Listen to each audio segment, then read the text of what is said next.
సాధించడానికి మొదటిగా మీకు కావాల్సింది ఏమిటి? కోరిక ఉంది కదా, కోరిక వల్లే కదా గోల్ సెట్ చేసుకున్నారు. కోరిక వల్ల గోల్ పెట్టుకున్నారు. ఆ గోల్ సాధించడానికి మీకు ఏం కావాలి? మొదటిగా hard work. Very good. Without hard work nothing is possible. Hard work కావాల్సిందే తప్పకుండా. రైట్. పట్టుదల. Very good. కాన్సన్ట్రేషన్ కోరిక వల్ల మీకు వచ్చేసిందిగా. Who set confidence?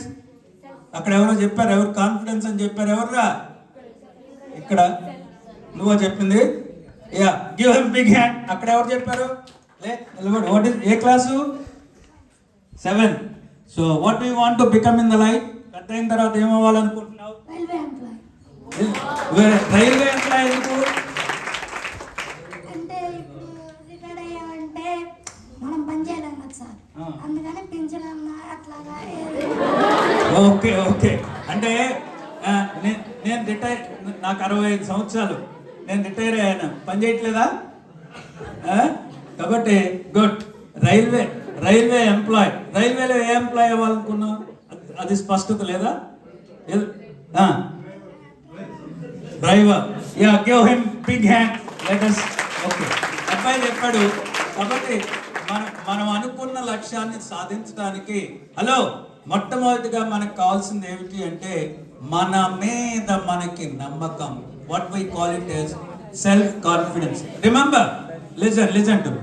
కాబట్టి మనం అనుకున్నది సాధించడానికి మన మీద మనకి నమ్మకం ఉండాలి. దాన్నే ఆత్మవిశ్వాసం అంటాం. అందువల్లే నాకు చాలా ఇష్టమైన వాక్యం, మీరందరూ ఎప్పుడూ గుర్తుపెట్టుకునే వాక్యం ఒకటి చెప్తా, గుర్తుపెట్టుకోండి. మా తెలుగు మాస్టర్ మాకు శ్లోకం ఎలా వల్లివహించారో అట్లానే నేను మీకు ఒక్క వాక్యమే చెప్తున్నా.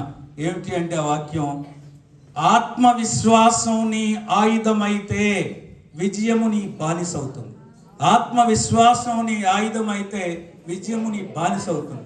ఆత్మవిశ్వాసంతో శ్రమించిన రోజున విజయం మీ ముంగిట వాళ్తుంది. మీ గుమ్మం ముందుకొచ్చి మిమ్మల్ని వరించనా అని అడుగుతుంది విజయం. మిమ్మల్ని విజయం వరిస్తుంది. కాబట్టి you must work hard with lot of self confidence.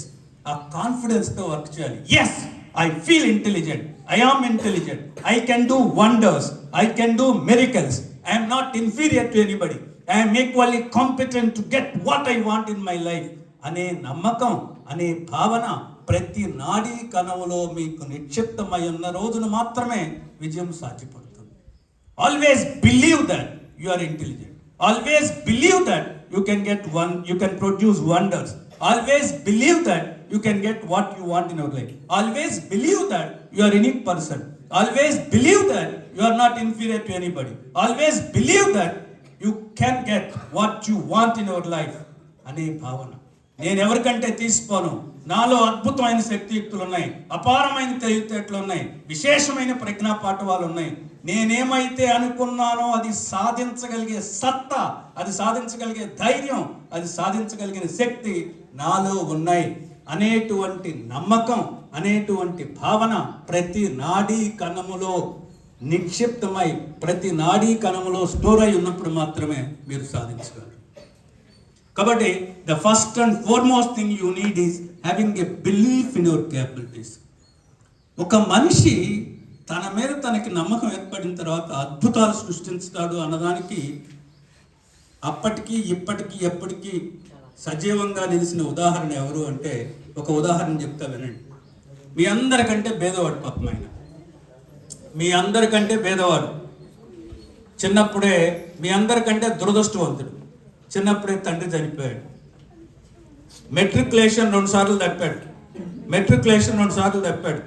3వసారి భీమవరంలో వాళ్ళ అమ్మగారు పిలిచి, అరే బాబు డబ్బులు ఇవ్వగో, ఆంధ్ర యూనివర్సిటీ మెట్రికులేషన్ 3వసారి ఫీజుకి రాజమండ్రి వెళ్ళి నువ్వు ఫీజు కట్టాలి, బస్ ఛార్జీలను. అమ్మ డబ్బులు ఎక్కడే అన్నాడు. నాకున్న ఒక్కనాగా అమ్మేశారా నీ చదువు కోసం? నువ్వు చదువుకుంటే ఏదైనా ఉద్యోగం వస్తే నువ్వు బాగుపడతావు, నీ జీవితం బాగుంటుంది. మనమేం పొలం పనులు చేయలేము కాబట్టి మనం ఏదో పౌరోహిత్యం చేసుకునే వాళ్ళం కాబట్టి అని చెప్పింది. సో అమ్మ కోసం పాస్ అయ్యి రామకృష్ణ మిషన్ చెన్నై దగ్గరికి వెళ్ళి నేను సన్యాసిని అవుతాను, ప్రజలందరికీ సేవ చేస్తాను అన్నాడు. 15 సంవత్సరాలు సన్యాసి ఏంటి, నువ్వు నిజంగా నువ్వు సేవ చేస్తాను అంటే నిన్ను ఇంటర్మీడియట్ లాంటి చేర్చి తర్వాత మెడిసిన్లో చేరుస్తాం, నువ్వు డాక్టర్గా సేవ చేయమన్నారు. ఆ మెడిసిన్ చదువుతున్నప్పుడు అబ్బాయి వాళ్ళ ఇద్దరు చనిపోతారు వాళ్ళ కుటుంబంలో, పినతండ్రి వాళ్ళ బ్రదరు. ఒకే జబ్బుతో, ఒకే రకమైన జబ్బు. ఆ జబ్బు పేరు ఏంటంటే స్క్రూ వ్యాధి. ఆ రోజుల్లో స్క్రూ వ్యాధి ఎందుకు వస్తుంది, దాన్ని వచ్చినప్పుడు వాళ్ళు చనిపోకుండా ఎట్లా ఆపాలి, మందులు ఏమిటనేది ఎవరికి తెలియదు. ఆ అబ్బాయి మొట్టమొదటిసారి చెల్లించి గోల్ పెట్టుకున్నాడు. గోల్ ఏంటంటే మొదటి ఎయిమ్ ఏంటంటే what is the reason for screw disease, what is the cause for the screw disease, అసలు ఈ స్క్రూ డిసీజ్ ఎందుకు వస్తుందో కనుక్కోవాలా. రెండో గోల్, ఆ స్క్రూ వ్యాధి వచ్చిన వాళ్ళు బతికించడం ఎట్లా, ఏం మందులు ఇవ్వాలి. ఈ 2 గోల్. ప్రపంచం అంతా రీసెర్చ్ జరుగుతుంది.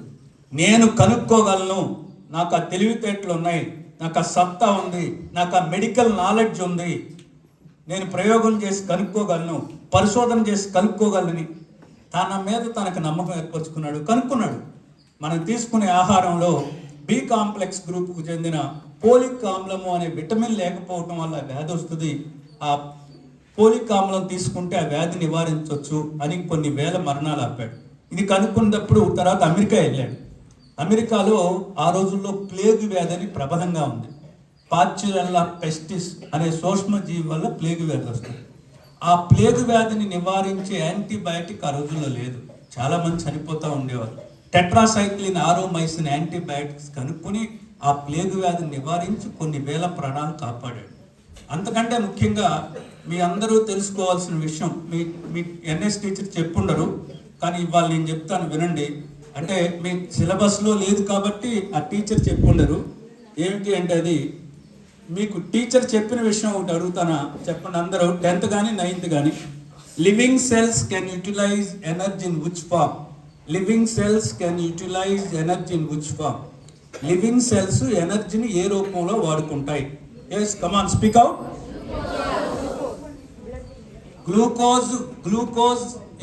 Glucose gives us energy in which form, in which process. Glucose అనేది రెస్పిరేషన్ అనే ప్రాసెస్ ద్వారా మనకి ఎనర్జీ ఇస్తుంది కదా. Oxidation of glucose that leads to the liberation of energy stored in the chemical bonds of glucose is nothing but respiration. ఆ రెస్పిరేషన్లో when a glucose molecule is oxidized, 686 kilocalories of energy is released. That energy is used for making what? Yeah, who said ATP? Yeah, give him big hand. Our living cells can utilize, what is the full form of ATP? Adenosine triphosphate. చేమ నుంచి మనిషి వరకు, గడ్డి మొక్క నుంచి పెద్ద మర్రి చెట్టు వరకు, పెద్ద తిమింగలం నుంచి అమీబా వరకు, all living cells can utilize energy in the form of ATP. The structure of ATP was discovered by the same gentleman who discovered folic acid. ఈ మెట్రికులేషన్ 2 సార్లు తప్పినపై అది కనుక్కున్నాడు, అలాంగ్ విత్ ప్రొఫెసర్ లిప్మ్యాన్. అంటే ఒక మనిషి తన మీద తనకు నమ్మకం ఏర్పరచుకున్నాక అద్భుతాలు సాధించవచ్చు. ఇదే మనిషి 2 సార్లు మెట్రికులేషన్ తప్పిన అబ్బాయే క్యాన్సర్కి మందు కనుక్కున్నాడు, బోధకాలకి మందు కనుక్కున్నాడు. Can you tell me the name of that scientist? Doctor Yellapragada Subbarao. Doctor Yellapragada Subbarao. మీరు America, I wish one day or other day you must visit USA. ఏదో ఒక రోజు మీరు యుఎస్ వెళ్ళాలని నేను కోరుకుంటున్నా, ఐదర్ స్టూడెంట్ ఆర్ టూరిస్ట్గా. అయితే నేను దాదాపు 9 సార్లు వెళ్ళాను యుఎస్, చాలా ప్రాంతాలు చూశాను. లెడర్బర్గ్ రీసెర్చ్ ఇన్స్టిట్యూషన్ అని యుఎస్లో చాలా పెద్ద ల్యాబొరేటరీస్ అండి. అక్కడికి వెళ్ళగానే ఈయన కంచు విగ్రహం, ఆ ల్యాబొరేటరీ లోపలికి వెళ్ళగానే, గేట్ తీసి లోపలికి వెళ్ళగానే ఈయన కంచు విగ్రహం పెట్టి గౌరవిస్తూ ఉన్నారు ఎల్లాప్రగడ సుబ్బారావు గారు. కింద teacher, philosopher, humanist and scientist అక్కడ పనిచేశారు ఆయన. సో అందుకని ఆయన గౌరవార్థం తత్వవేత్త, మానవతావాది, ఉపాధ్యాయుడు, శాస్త్రవేత్తను రాసి గౌరవిస్తూ ఉన్నారు. నోబెల్ బహుమతి ప్రధాన కార్యాలయంలో ఆయన ఫోటోగ్రాఫ్ పెట్టి గౌరవిస్తూ ఉన్నారు. చనిపోయిన వాళ్ళకి నోబెల్ బహుమతి ఇవ్వరు. కాబట్టి ఒకరోజు సెరిబ్రల్ హెమరేజ్, బ్రెయిన్లో రక్తనాళాలు చిట్లు తెల్లవారుజామున మరణించడం జరిగింది. సో మరి చూసారా, ఒక మనిషి తన మీద తనకి నమ్మకం ఏర్పరచుకున్నాక అద్భుతాలు సృష్టిస్తాడు అన్నదానికి సుబ్బారావు గారు సజీవ ఉదాహరణ. కాబట్టి మీరు అనుకున్న లక్ష్యాన్ని సాధించడానికి యాక్ట్ కింద యాక్షన్ ప్లాన్లో మొదటిగా మీకు